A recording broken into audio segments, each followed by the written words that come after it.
السلام علیکم ورحمۃ اللہ وبرکاتہ نحمدہ ونصلی علی رسولہ الکریم اما بعد فاعوذ باللہ من الشیطان الرجیم بسم اللہ الرحمن الرحیم رب اشرح لی صدری ویسر لی امری واحلل عقدۃ من لسانی یفقہوا قولی اللہم صلی علی محمد وعلی آل محمد کما صلیت علی ابراہیم وعلی آل ابراہیم انک حمید مجید اللہم بارک علی محمد وعلی آل محمد کما بارکت علی ابراہیم وعلی آل ابراہیم انک حمید مجید۔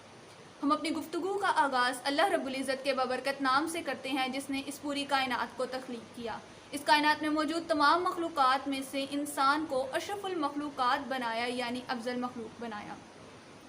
جس طرح سے ہم اخلاق سیئہ کی کیٹیگریز کو دیکھ رہے تھے،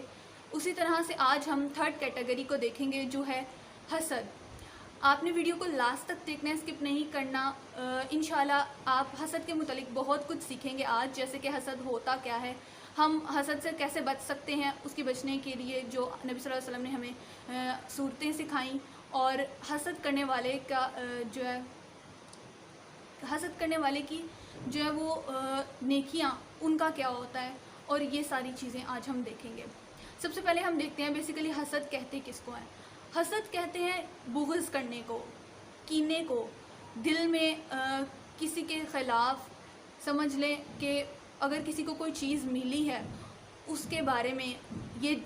گمان کرنا کہ اس کو نہ ملے اور یہ مجھے مل جائے، یہ ہوتا ہے حسد۔ کسی کے مقام کو دیکھ کر جیلسی فیل کرانا اپنے آپ کو، یا کسی کے مرتبے کو دیکھ کر، کسی کی کامیابی کو دیکھ کر یہ کرنا کہ اس کو کیوں ملا اور مجھے کیوں نہیں ملا، یا اس سے یہ ختم ہو جائے، یہ ساری چیزیں حسد کے زمرے میں آتی ہیں۔ اب حسد جو ہے وہ نیکیوں کو اس طریقے سے کھا جاتا ہے انسان کی، جس طریقے سے آگ جو ہے وہ سوکھی لکڑی کو کھا جاتی ہے، حسد انسان کی نیکیوں کو اس طریقے سے کھا جاتا ہے۔ تو ہم نے یہاں پر دیکھنا ہے کہ آیا ہم میں یہ چیز تو نہیں ہے، ہم اس چیز میں نہیں آ رہے کہیں ہماری نیکیاں بھی اسی طرح زائل ہی نہ ہو جائیں۔ اسی طرح ہم دیکھتے ہیں کہ حسد سے نہ کرنے کے حوالے سے نبی کریم صلی اللہ علیہ وسلم کی ایک حدیث دیکھتے ہیں کہ آپ صلی اللہ علیہ وسلم کی حدیث کا مفہوم ہے کہ آپ صلی اللہ علیہ وسلم نے فرمایا کہ دوسروں کی عیب کی ٹو میں نہ لگو، دوسروں کی جو ہے عیب کی ٹو میں نہ لگو، اور بدگمانی سے بچو، کسی کے ساتھ کسی کے حوالے سے بدگمان نہ ہو، اور جھگڑا کرنے سے بچو،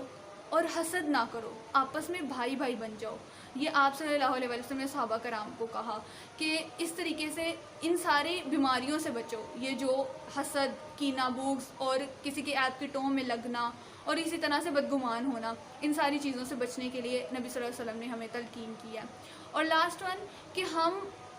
اپنے آپ کو حسد سے کیسے بچا سکتے ہیں۔ ہم اپنے آپ کو حسد سے اس طرح بچا سکتے ہیں کہ ہم سورہ فلق کو پڑھیں، کیونکہ سورہ فلق کی لاسٹ والی آیت من شر حاسد اذا حسد، کہ حاسدین کے حسد سے اللہ رب العزت مجھے محفوظ رکھیں۔ جب ہم یہ سورت پڑھتے ہیں تو اللہ تعالیٰ ہمارے لیے جو ہے وہ